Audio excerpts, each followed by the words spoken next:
SPB உலகமே எழுந்து வரணும் அப்படின்ட்டு ஒரு ப்ரேயர் பண்ண, எல்லாராலையும் வேண்டப்பட்டு கடைசியில் இழக்கப்பட்ட, இன்றும் அவர் இறந்து விட்டார் அப்படிங்கிறது நிறைய பேருக்கு நம்ப முடியாததாக தான் இருக்கும். குடும்பத்தாருக்கு மட்டும்தான் அவருடைய இழப்புங்கிறது இருக்கும். ஆனால் மித்த எல்லாருக்குமே அவர் இசையால் வாழ்ந்துட்டுருக்கார். அவருடைய ஒவ்வொரு பாடல்களும் தாளாட்டுவதாக. எனக்கு பிடித்த சில பாடல்களை இங்கு தருகிறேன். நீதானே என் பொன் வசந்தம், அந்த பழைய பாடல்கள் இதெல்லாமே. அதை மாதிரி போகும் பாதை தூரமே, வாழும் காலம் கொஞ்சமே, இந்த தேகம் மறைந்தாலும் இசையாய் மலர்வேன், கேளாய் பூமணமேன் அவரே பாடிய பாடல். எந்தன் மூச்சும் இந்த பாட்டும் அணையா விளக்கே. நிஜமாவே அவருடைய எல்லா நாட்களும் இசையாக இன்றும் பவனி வந்து தான் கொண்டிருக்கிறது. அவர் இறந்துட்டார் அப்படிங்கிறத அவருடைய பாடல்கள் இருக்காரு அப்படிங்கிறத நமக்கு காட்டிக்கிட்டே இருக்குது. அதே மாதிரி இதயம் ஒரு கோவில், அந்த 90s 80s இருக்கக்கூடியவங்களுக்கு வாழ்நாள் ஃபுல்லாக மறக்காத ஒரு பாடல். இன்றைக்கும் பல பேரை தூங்க வைத்து கொண்டு சோகத்துக்கு இதமாக மருந்து போல தடவிக்கொண்டு இருக்கக்கூடிய பாடல் இந்த ஒரு பாடல். இதயம் ஒரு கோவில், அதில் உதயம் ஒரு பாடல், அதில் வாழும் தேவினி, இசையாய் மலராய் நாளும் சூட்டுவேன், இசையை மலராய் நாளும் சூட்டுவேன் அப்படிங்கிற இந்த பாடல். அதுபோல அந்த வானுயர்ந்த சோலையிலே நீ நடந்த பாதையெல்லாம், அந்த பாட்டு அதே மாதிரி தான். வாழ்வான வாழ்வெனக்கு வந்ததென்று நான் இருந்தேன், வாழாத நாளிது என்று பார்த்தவர்கள் கூறவில்லை. நிஜமாக தான், அவர் வாழாத நாள் இல்லை அப்படிங்கிறத நம்மளுமே சொல்ல முடியாது. அவர் பாடல் மூலமாக இன்றும் வாழ்ந்து கொண்டே தான் இருக்கிறார். இப்படி அவருடைய பாடல்கள் எல்லாமே எல்லாருக்கும் ஒரு சலங்கையாக, ஒரு சலனத்தில் ஒரு ஆறுதல் தரக்கூடியதாக, ஒரு மருந்து போல பயன்படுத்தக்கூடியதான் அவருடைய பாடல்கள். இந்த இது ஒரு பொன்மாலை பொழுது அந்த மாதிரி தான். வானம் எனக்கு ஒரு போதிமுறம், நாளும் எனக்கு அது செய்தி தரும், ஒரு நாள் உலகம் நீதி பெறும், திருநாள் நிகழும் தேதி வரும், கேள்விகளால் வேள்விகளை நான் செய்வேன் அப்படின்னு பாடினார். அதை மாதிரி வசந்தங்கள் வாழ்த்தும் பொழுது உனது கிளையில் பூவாவேன், இலையுதிர் காலம் முழுவதும் மகிழ்ந்து உனக்கு வேறாவேன் அப்படின்னு சொல்லிட்டு அவருடைய பாடல் வரிகள் கூட அவரை என்னாலும் நம்ம நினைக்கிற மாதிரி அவருடைய வாழ்க்கைக்கு பொருந்துகிற மாதிரி இருக்குது அப்படிங்கிற சொல்லலாம். அது மாதிரி இந்த இளைய நிலா பொழிகிறதே, இதயம் வரை நனைகிறதே, இன்னைக்கு வரைக்கும் பல பேரால் விரும்பி கேட்கப்படக்கூடிய பாடல்களில் ஒன்று.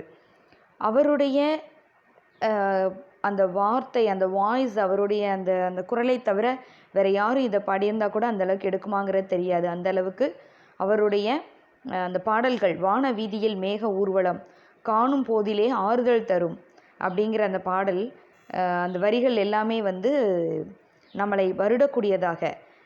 இதெல்லாம் அந்த காலத்தில் உள்ள பாடல். அப்படின்னா இந்த அழகு குட்டி செல்லம் உன்னை அள்ளி தூக்கும் போது உன் பிஞ்சு விரல்கள் மோதி அப்படின்னு இருக்கு இல்லையா, அந்த பாடல் இன்றைக்கும் அவரால் பாடப்படக்கூடியது. எல்லாராலையும் எல்லாருடைய வாய்ஸுக்கும் அவர் மாடுலேட் பண்ணி பாடினது அவருடைய இன்னொரு சிறப்பு. எம்ஜிஆரில் 1000 நிலவே வா அப்படின்னு எம்ஜிஆருக்கு பாடி அவர் முதல்ல அறிமுகமான அந்த பாடல்லேருந்து இன்றைக்கி இருக்கக்கூடிய நம்ம கடைசியாக நடிக்கக்கூடிய அத்தனை நடிகர்களுக்கும், இளம் நடிகர்களுக்கும் அவருடைய வாய்ஸ் பொருந்திருக்கு அப்படின்னா அது எப்பேற்பட்ட ஒரு தவம். அது மாதிரி 2017 அவர் ஒரு பேட்டி கொடுத்துருப்பாரு. இளையராஜாவை அறிமுகப்படுத்தினதே அவர் தான் அப்படின்னு. ஆனால் அதை என்றைக்குமே அவர் பெருமையாக சொன்னதில்லை. நான் அறிமுகப்படுத்தினவேன் அப்படின்னு தம்பட்டமும் அடித்ததில்லை. அவருடைய அந்த பெருந்தன்மையான மனது, அந்த சுய விளம்பரம் இல்லாத அவருடைய மனதை நம்ம தெரிஞ்சுக்க முடியுது. எல்லா பாடலாசிரியர்களோடும் அதாவது எனக்கு வர்ற வாய்ப்பை நான் யாருக்கும் கொடுக்க மாட்டேன் அப்படின்னு சொல்லக்கூடியவர் அவர் கிடையாது. இவரால் அறிமுகப்படுத்தப்பட்டு இன்று பிரபலமாக இருக்கக்கூடியவங்க நிறைய பேர் இருக்கிறாங்க. அப்படி அவர் தனக்கு வர்ற வாய்ப்பு தனக்கு மட்டும்தான் வேணும் அப்படின்னு சொன்னவரும் கிடையாது. அதே மாதிரி எல்லாரோடையும் எளிமையாக பழகக்கூடியவர். அவருடைய நிறைய காலங்கள் கொஞ்சம் கடனோடு கடைந்தால் கூட ஒரு நல்ல பாடலை கொடுத்து தினமும் ரெக்கார்டிங் போகக்கூடிய எனக்கு வந்து வாழ்நாளில் இன்னைக்கு வரைக்கும் நான் ஒரு ரெக்கார்டிங்காவது போயிடுறேன் அப்படின்னு சொல்கிறது அவருடைய வெற்றியும் அவர் சொல்கிறாரு. அவரே சொல்லியிருக்காரு அப்படின்னு சொல்கிறாங்க. 2017 அவருடைய குமுதமில் வந்து அவருடைய பேட்டி வந்தது. அந்த பேட்டியில் அவர் வந்து சொல்லியிருக்கார் இப்படி தன்னை பற்றி. அதே மாதிரி அந்த மூச்சு விடாமல் பாடின பாடல் மூலமாக, அப்புறம் சிகரம் அப்படிங்கிற படத்தில் அவர் நடித்தது மூலமாக, இப்படி அவருடைய நடிப்பு அப்படின்னு சொல்லி பார்த்தா அந்த தமிழ், தெலுங்கு, கன்னடம் எல்லா படங்கள்லேயுமே அவர் வந்து நடிச்சிருக்கிறாரு. 65 படங்கள் நடித்திருக்கிறாரு. மனதில் உறுதி வேண்டும் அப்படிங்கிறது அவருடைய முதல் படம். அவர் வந்து மைம் செய்வார். அந்த மைம் செய்கிறது மூலமாக தான் இவருக்குள்ளே ஒரு நடிகன் இருக்கான் அப்படிங்கிறத கண்டுபிடிச்சி நடிக்க கூப்பிட்ருக்காங்க. அவர் எப்போவுமே சொல்கிறார், நான் மைக்கு முன்னாடி அந்த சீனுக்கு ஏற்ற மாதிரி நான் வந்து அந்த குரலை மாடுலேஷன் பண்ணி நான் பாடி ஃபுல்லாக நடித்து தான் பாடுவேன். அப்போ தான் அந்த அந்த அந்த அந்த நடிகர்களுக்கு ஏற்ற மாதிரி அந்த எனக்கு என்ன வரும், அந்த பாடல் அப்படிங்கிறது வரும் அப்படின்னு சொல்லி சொல்கிறார். அதே மாதிரி அவருடைய எல்லா நடிகர்களும் சொல்லுவாங்கள்ல, நான் வந்து ஐஸ்கிரீம், புளிப்பு அதெல்லாம் சாப்பிட மாட்டேன், எல்லாம் சாப்பிட்டா வந்து எனக்கு வந்து தொண்டை கட்டிக்கிடும். அப்படிலாம் இல்லை அவர். அந்த பந்தா எதுவுமே கிடையாது. எல்லாமே சாப்பிட்லாம். தூசி, புகை, குறைவான தூக்கம் மட்டும்தான் குரல் வளத்தை கெடுக்குமே தவிர மீதி எதுவுமே கெடுக்காது அப்படிங்கிறதுல அவர் வந்து உறுதியாக இருந்தார். அதே மாதிரி அவருடைய புகைப்பழக்கத்தையும் தன்னுடைய மகளுக்காக ரொம்ப ஆண்டுகளுக்கு அப்புறம் வந்து விட்டேன் அப்படின்னு சொல்லியிருக்காரு. அதனால தான் அவரோட ஹெல்த் போயிடுச்சு அப்படிங்கிறதையும் ஒரு பாடமாக எல்லாருக்கும் சொல்லியிருக்காரு. யாருக்கு பாடுறது கஷ்டமாக இருக்கும் அப்படின்னு சொல்லி அவர் சொல்லியிருக்காரு அப்படின்னா, எம்ஆர் ராதா, தேங்காய் சீனிவாசன், சுள்ளிராஜா இந்த மாதிரி காமெடி ஆக்ட்ரஸ்க்கு கரகர குரலில் இருக்கிறவங்களுக்காக பாடுறதா ரொம்ப கடினமாக இருக்கும் அப்படின்னு சொல்லியிருக்காரு.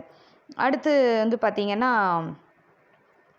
ஆத்மார்த்தமாக பாடணும், டெக்னாலஜி மேலே வைக்கிற நம்பிக்கையை வந்து இசை மேலே வைக்கணும் அப்படின்னு சொல்லியிருக்காரு. நீண்ட நாள் நிலச்சி இருக்கணும்னு சொல்லி பாடணுமே தவிர, இப்போ வர்றவங்க எல்லாமே டெக்னாலஜியை நம்புகிறாங்க, அவங்கள நம்பணும் அப்படிங்கிறத ஒரு பாடமாக அவர் சொல்லியிருக்காரு. அதே மாதிரி சங்கீதம் அப்படிங்கிறத வந்து அவர் முறையாக பயிலலை அப்படிங்கிறத சொல்லியிருக்காரு. நிறைய தடவை பயிலணும்னு நினச்சாராம். ஆனால் எல்லாருமே உங்களுக்கு நான் பாட சொல்லிக் கொடுக்கவா, உங்களுக்கு நான் பாட்டு சொல்லிக் கொடுக்கவான்னு கற்றுக் கொடுக்கவே மாட்டேன்ட்டாங்களாம்.